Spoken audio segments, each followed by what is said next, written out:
Hey guys, it's Kusi.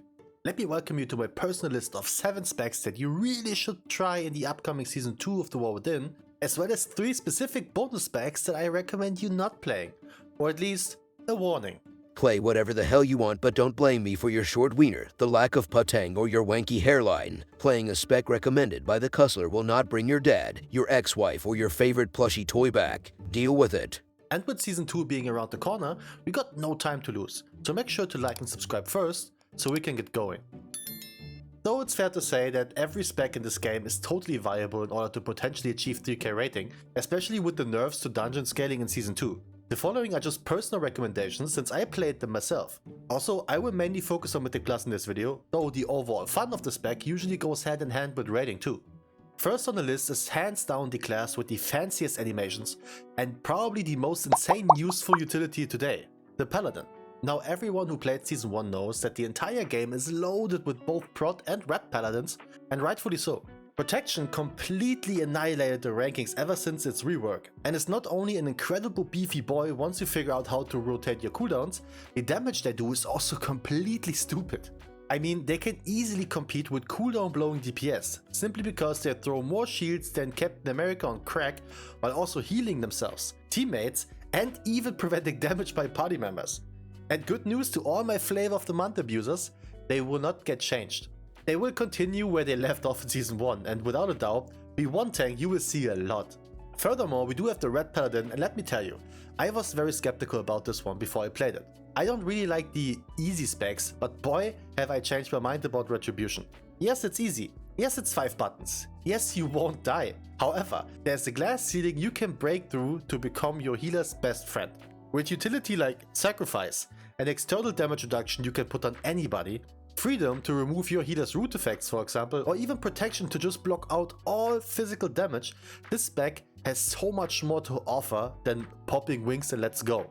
Even both hero talents are super viable, while one provides a purely passive extra output and the other one grants you a massive extra hit that will tear every enemy a new asshole within seconds. Furthermore, Red seems to be the pinnacle of perfect puck party member design right now, because you don't got big cooldowns. You just got a 30-second cooldown window to completely annihilate everything in your path, meaning you do have your cooldowns up in every pack when playing Mythic Plus. That information plus the mentioned utility combination of maybe sacking your heal, using bubble for yourself and using lay on hands on another party member in stress for healing checks makes Red a perfect addition to your party. You just save 3 people.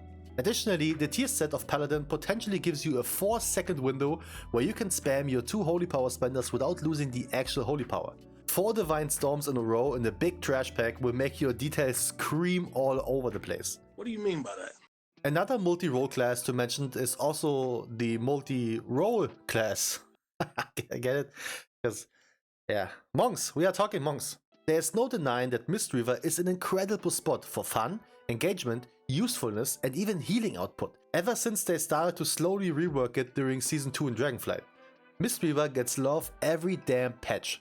I'm talking quality of life, the AI healing of fist weaving got improved a lot, dead talents get replaced, and so on. I played Mistweaver before all of those changes, and even then I had an absolute blast. Don't believe me? I wanna be the very best. No one ever was. To heal them is my real test. To hate them is my cause. You know what? I had a rough time in Underworld, alright? That's whatever. Wasn't the class. Okay. With the incredible usefulness of Monk in general, the unmatched raw healing output of Mistweaver and the incredible addition of solid damage due to the new AoE crackling lightning stuff, the Rolling Thunders are someone you always want to have in your party. And on the plus side, you don't even need to play the fist weaving. There's a talent build you can rock purely as caster with maybe 1 or 2 Rising Sun kicks splashed in there, and it works just as much in both raiding and Mythic Plus. They also rock some mad defensive utility, which makes you feel like there's always an answer to any problems ahead. Granted, I don't think Mistweaver is the best healer to aim for when you are a beginner in World of Warcraft. Disregarding, it's a fantastic first healer to play if you already are in touch with how the game works. Also, as a side note, because of the mentioned incredible healing output Mistweaver provides, they will be a good choice for that season alone, as Season 2 seems quite party damage heavy as well. So I think it's fair to say that the season's tier set for Mistweaver is nothing special, but they are all not special. Just some extra passive healing, which doesn't really change the way you play, which is not a bad thing considering how cool Mistweaver is in general. But staying with the Monk, here's the first spec that I will recommend you not to play. Brewmaster. The Drunk Keg Smasher is without a doubt a fun one to play when it comes to tank design and utility. But boy does Brew need a rework ASAP. For raw tanking, Brewmaster is one of the go-to tanks for raiding, almost every patch. Due to their design, they take very little direct damage and take it as a dot instead, which they can lower and thus minimize the overall incoming damage by a lot. However, it feels like they have a lot of buttons when you get started. In fairness, Brewmaster are never bad tanks in Mythic Plus. They provide fat damage, are stacked with defensive cooldowns similar to Mistweaver, and they still have the utility. However, because they are quite engaging and have a lot of abilities that work with each other, pressing the wrong one can get you punished real quick. Furthermore, the single-handedly coolest ability they have, summoning the Black Ox, is so borderline undertuned and garbage that it's a waste of a talent point. I mean, come on dog, give me the ball dude. Tanks' new tier sets this season do proc some extra defensive at random, which overall for Brewmaster is not a bad thing. Apparently in most cases you can almost have a 20% uptime on fortified brew throughout the dungeon. Though it does feel weird to weave in some blackout kicks every now and then. Again, don't get me wrong. Feel free to try Brewmaster out and give it a shot. I just don't recommend it for you since it's neither strong right now nor beginner friendly. However, what is beginner friendly on the other hand is Mage. During Season 1, mages and their internal rankings have made some jumping to say the least.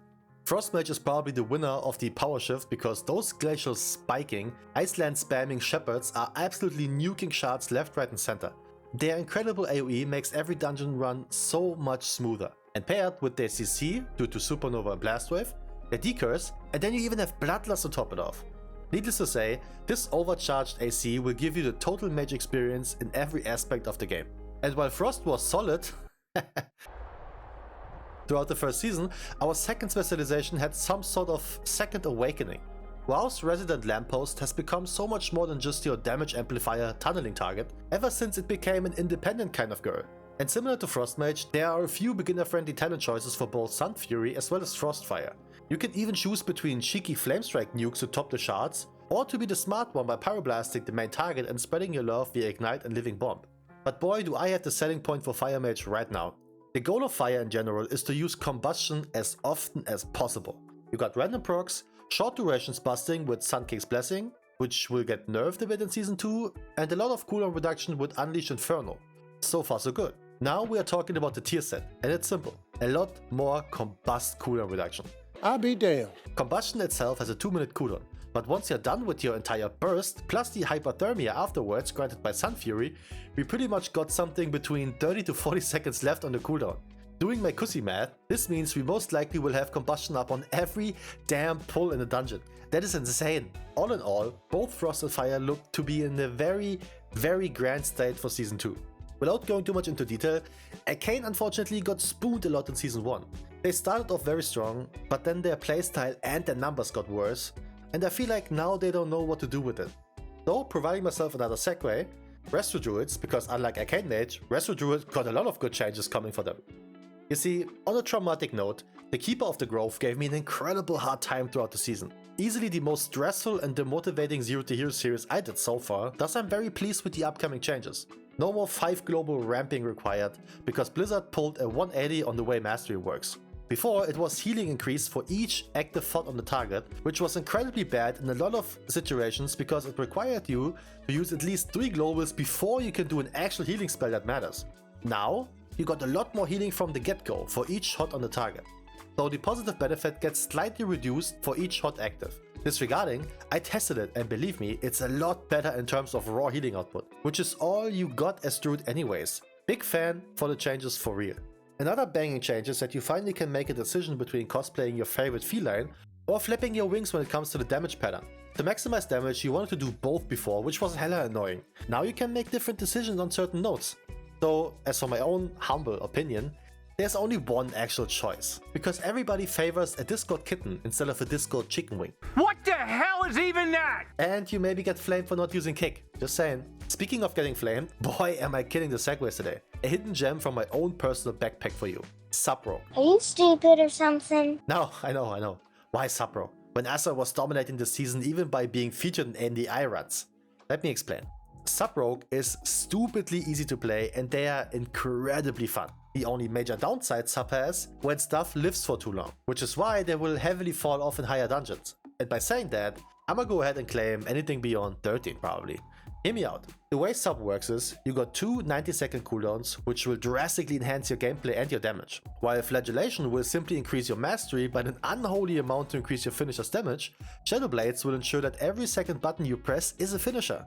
Thus, you got symbols for more energy rack and damage done, Shadow Dance that allows you to use stealth abilities like Shadow Strike and also increase your damage done. And unlike Outlaw and Ass Rogue, your Shuriken Storm is actually crazy. That thing gives you one guaranteed combo point per enemy hit, double on crit. I just recently started playing the subby as I call it, and I'm having the time of my life. The only major downside for Rogue in general however is, they are quite useless. Assassin got a big edge here because they have the ability to silence stuff, but boy has Sub the edge in terms of fun. I mean, look at this footage. My Rogue here is item level 600 or so at the time of recording, while everybody else is a lot higher than that. It works, unless the trash takes too long. Though my conquest to reduce the amount of Assassin Rogue gamers overall, it's fair to mention that Outlaw looks also hilariously fun. It feels so good to play, fluent, clean, seamless. Yet there's one really good comment I've seen about Outlaw in Season 2 that I believe you could also apply to Sub. You will have the best time of your life until you look at details. Before we end this video, I promise you 2 more specs that I do not recommend for you. And it pains me hard to say this, but Affliction lock. Look man, I am pro Affliction. I want it to succeed. I even actually enjoy the spell that is Malefic Rupture. However, the way Affliction is right now and the way Blizzard envisioned it to be, it's a difficult one to say the least. It also doesn't help that Destruction is just nuking the shards.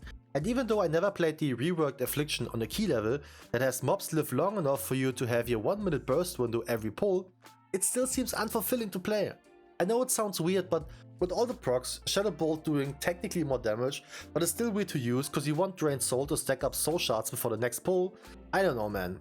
This is another one of those guys that are totally fine to play and will ultimately time keys in order to get to 3k surely. But whenever you go into the pull without Soul Rod up, it feels boring.